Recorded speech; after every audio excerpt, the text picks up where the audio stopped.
In this video, I'm going to show you how to uninstall apps and programs in Windows 11. So if you're using a Windows 11 computer, have some apps installed on your PC, want to remove them, it's easy to quickly reach those apps by right-clicking the Windows icon on your taskbar.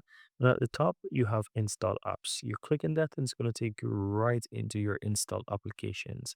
And so you can find whatever applications you have on your computer and you can easily go ahead and uninstall them. So let's say I wanted to uninstall, for example, this OneDrive application. I click the three dots on the right, and here you'll find uninstall. I click on that, then click on uninstall again, and that is going to uninstall the application from my computer. As you can see, it's currently saying uninstall it.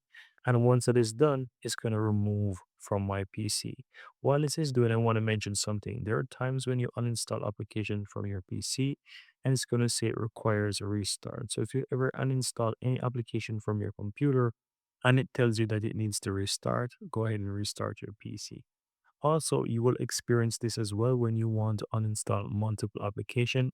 Sometime you will uninstall an application, then try to uninstall another, and it's going to say it requires a restart. In that case, go ahead and restart your PC, then come back again, and you'll be able to uninstall further applications. And that's it. So this is how you can easily go ahead and uninstall apps and programs from your Windows 11 PC, guys.